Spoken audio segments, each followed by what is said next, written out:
کہتا ہوں کسی کو دو اپنی عادت بناؤ، جب بھی کسی کو کوئی چیز دو تو ہمیشہ اچھی چیز دیا کرو۔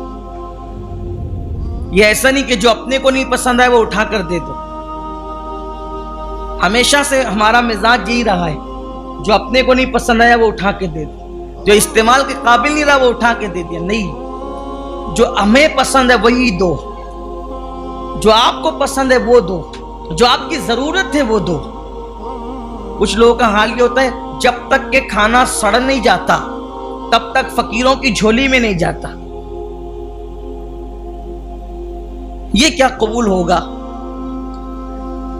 سڑا ہوا کھانا، بدبودار کھانا کسی فقیر کی جھولی میں ڈالنے کا مطلب یہ ہوا کہ آپ نے اپنے گھر کو صاف کرنے کا منصوبہ کیا، گھر صاف کر لیا، آپ نے صفائی کر لی گھر کی، اس پہ کیا اجر اور صلہ ملنا ہے؟ کھانا تو وہ تھا فقیر کے لیے جو تازہ تھا، بلکہ آپ اپنے لیے کچھ ٹھنڈی رکھ لیتے اس کو گرم دیتے، کیونکہ آپ اللہ کے لیے دے رہے ہو، اور جو چیز اللہ کے لیے ہو پھر اس کی شان ویسی ہونی چاہیے۔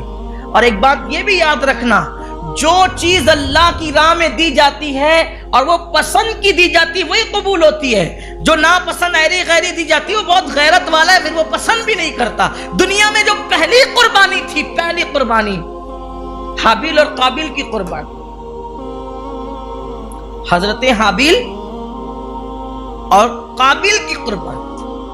حابیل جو تھے اور قابیل دونوں کے درمیان اختلاف ہوا، حابیل حق پر تھے، قابیل حق پر نہیں تھا۔ تو اس وقت حضرت آدم علیہ السلام نے فرمایا کہ تم دونوں قربانی پیش کرو، تم دونوں قربانی پیش کرو، تو تمہاری قربانی جس میں سے اللہ جس کی قربانی قبول کر لے تو وہی حق پر ہوگا۔ اب چونکہ جو حق پہ تھا وہی نیک تھا، جو حق پہ تھا وہی پرہیزگار تھا، جو حق پہ تھا، تو جب حابیل کو پتا چلا کہ ابا کہہ رہے ہیں قربانی کرو، تو جناب حابیل نے ایک بہترین خوبصورت دمبا، بڑا حسین و جمیل دمبا، وہ دمبا جو ہے وہ قربانی میں رکھا، اور قابیل نے اپنی کھیت میں سے سڑی ہوئی بالیاں، وہ جو بالیاں ہوتی ہیں جس میں اناج لگا، سڑی ہوئی بالیاں وہ رکھ دی۔ اب یہ پہلی قربانی تھی دنیا کی پہلی قربانی، حابیل اور قابیل۔ حابیل نے دمبا رکھا خوبصورت حسین و جمیل، اور قابیل نے وہ سڑی گلی وہ بالیاں رکھ دی۔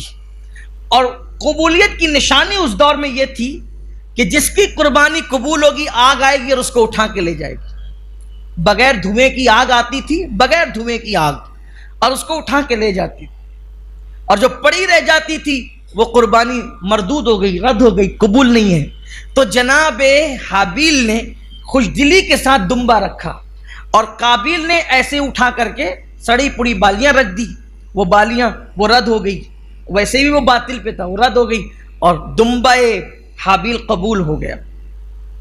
اب وہ ہوا تو ہمارے صوفیہ فرماتے ہیں اس دمبے کو جنت میں رکھا گیا، اس دمبے کو جنت میں، دیکھو قبولیت کی شان کیا ہے۔ اس دمبے کو کہاں رکھا گیا؟ جنت میں رکھا گیا۔ اور پھر آدم علیہ السلام کے وہ دونوں سگے بیٹے تھے، تو دور آدم سے لے کر دور ابراہیم علیہ السلام تک وہ دمبا جنت میں رہا۔ اب اسماعیل علیہ السلام کے جب فدیہ دینے کی بات آئی تو جنت سے وہی لا کر کے ان کے بدلے میں پیش کیا گیا۔ یہ خلوص کی برکت ہے، جو اللہ کی راہ میں دی جاتی ہے اس کی برکت ہے۔ حالانکہ کسی نے دمبا بھی کہا، کسی نے بکری بھی کہا، جو بھی ہے، لیکن یہ بات کہی گئی۔ تو اللہ کی راہ میں دو تو ہمیشہ اچھا دو۔ دیکھو یہ ہوتا ہے اچھا دینے کا صلہ، اللہ کے لیے دے رہے ہو، اٹھا کر کے ایسے کچھ بھی مت دے دیا۔